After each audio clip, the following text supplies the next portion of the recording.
Hi, welcome back to Miss Sogram's Maths. We are looking at algebraic juggling in this video, which is a way to do division on algebra.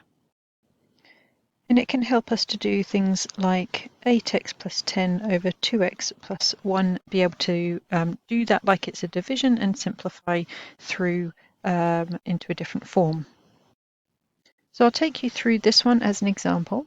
We begin by looking at the first part of what we have on the denominator and how we would use that to make the first part of what's on the numerator.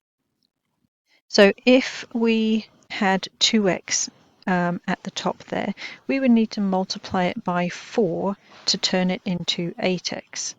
So we leave that 2x plus 1 on the bottom.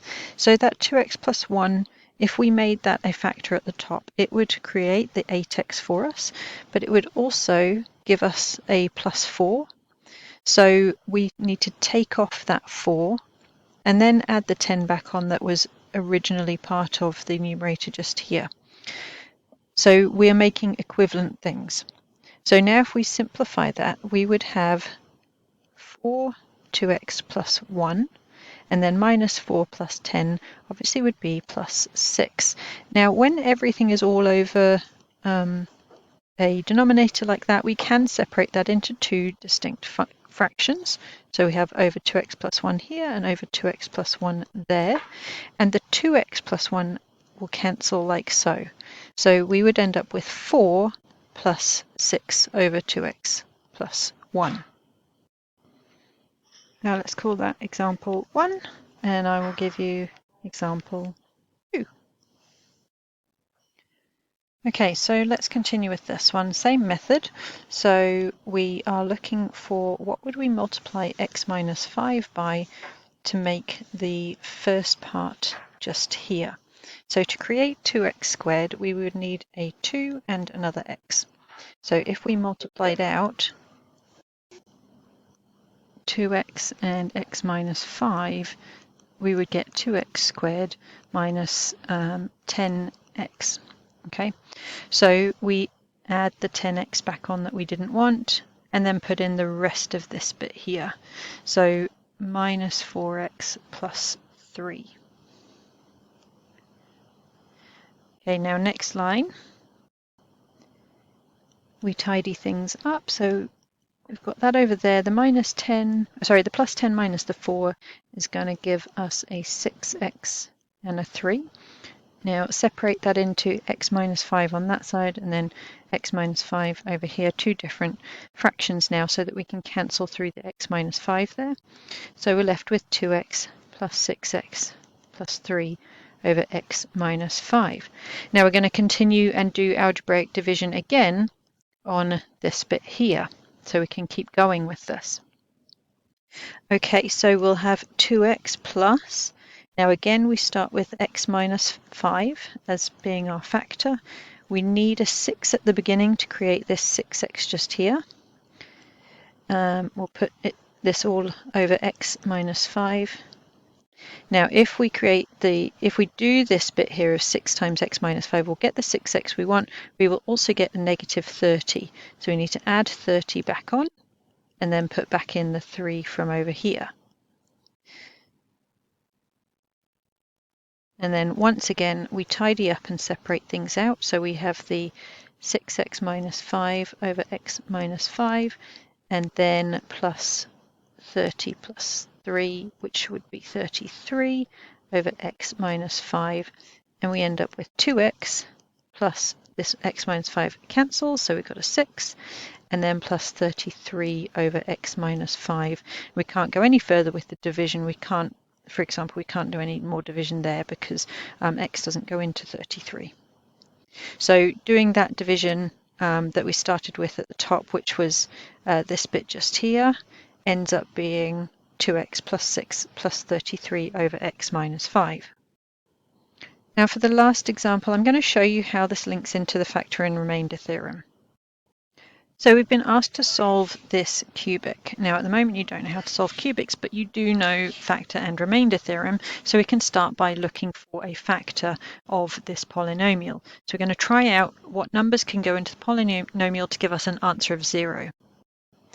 And we need to consider factors of the 6 that we have there. I'm going to start with 1. So if we put 1 in, we get 4 plus 3 minus 25 plus 6, which clearly is not 0, so that's not our factor. Let's try 2. So 4 times 2 cubed, 3 times 2 squared, 25 times 2 plus 6. And that does come to 0, so therefore x minus 2 is a factor. Now previously from this point we would carry on trying out things and seeing what worked, but knowing our algebraic division methods of juggling that we just saw before, we can actually divide through our polynomial that we have up at the top, just here. We'll divide it through by this factor because we know that factor goes exactly into it. Okay, so let's do that. Okay, so we're taking out a factor of x minus 2. To create 4x cubed, we would need 4x squared, just here. And that would give us an extra bit just here. The 4x squared times by minus 2 would give us negative 8x squared, so we need to add on 8x squared and put the rest of that polynomial back in. That was on the top, like so. Divide through by x minus 2. Okay, so now we've got 4x squared plus 8 plus 3 gives us 11x squared minus 25x plus 6 over x minus 2. We'll keep working through that. So now we've got a factor of x minus 2. We need 11x to make the 11x squared that's up on the top here. So if we multiplied that through, we would get minus 22x, so add the 22x back on, like so, and continuing with simplifying.